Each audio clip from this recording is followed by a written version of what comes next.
As you know, there are some countries whose leaders don't support free speech. I'm not at liberty to say which. Let's just leave it at North Korea and CBS. He's such a nitwit. This is a man who has spent every single night for a decade now feeding his audience Democrat Party talking points, propagandizing his federally regulated audience on a federally regulated television network. He's done this every night for 10 years, and he's claiming it's fascist to tell him that he has to stop and just at least play both sides and play it fair. He's calling that fascism with a straight face. Congresswoman Paulina Luna joins us now. Jimmy Kimmel, Paulina. I mean, they're weaponizing everything they can to try and win elections. This is a great case of it, and this is, again, injected in every TV home in the country. ABC and the whole network across the board is Democrat talking points. Well, look, I wouldn't try Brendan Carr right now. I think the FCC chair has a really valid case right now, and I think that this conversation actually goes a step further, Rob, into what money people are taking on behalf of, foreign governments, for example, whether that's on social media, whether that's some of these podcasters. I think that this is a bigger discussion. It's obviously been a problem for some time, but with a lot of these networks, what they got away with is, again, running these kind of drive-by integrity or drive-by reputation assassinations with fake news stories, with propaganda talking points, some of them maybe being false stories from other adversarial countries, and then hoping that the American people don't really notice when they have to issue the formal apology and retraction. So I'm glad to see that the FCC is playing hardball. Yeah, and they are, and rightly so. And it's indefensible. What Kimmel claims here is completely indefensible. It's outrageous.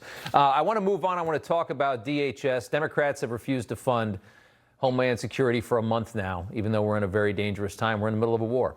TSA is not getting paid, and it shows. The lines at the airports are horrific. Democrats are torturing Americans at our own airports with these delays and these lines, once again, as they always seem to do, sacrificing our quality of life for illegal aliens, which they do this all the time when you look at their policies.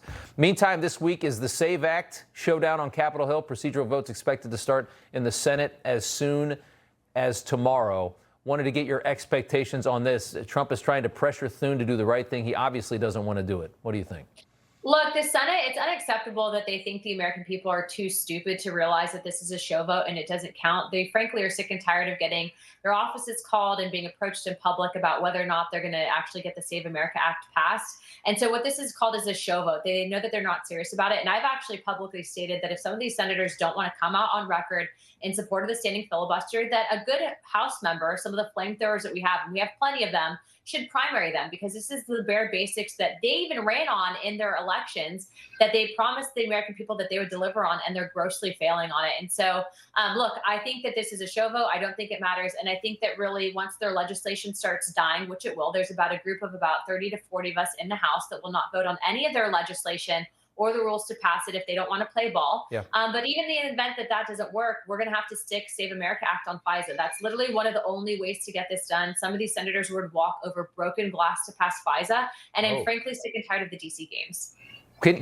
That's an interesting thing I didn't know. Can you really quickly try to just diagnose why they are terrified of passing this bill? Why Republicans would be? Why John Thune does not want this to get through?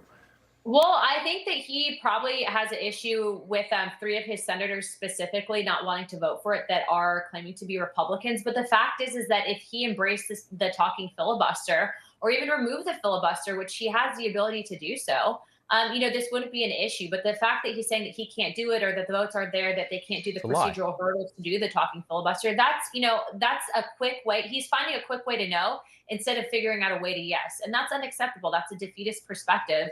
And I am frustrated because, I threatened to shut down the government over this. The idea is to embrace the talking filibuster. And then they quickly say, oh, we don't have time to do that. But Rob, they had time to do a dog parade. They went on 150 days of vacation, not in session. This has been over there for over 300 days. They all asked, they groveled to the president for his endorsement. Please, Mr. President, will you endorse me? They don't even do their jobs. I'm so sick of it. And I know I'm not the only one. So I'm happy that I have some of my Patriot colleagues in the House that are saying absolutely no, not going to happen. So one of their bills is going to come to the floor this week. That's probably going to die. But definitely everything else that they send from the Senate will die. I promise you that. I love that. Paulina Luna. Congresswoman, thank you so much. We appreciate it. Thanks. You know, everybody's reporting the same stories, the same spin. You turn the channel, it's always the same. But not us. We're different. We report the real news. No spin, just the facts. Turn to us, and you won't turn back. Tune in to Rob Schmitt tonight on Newsmax.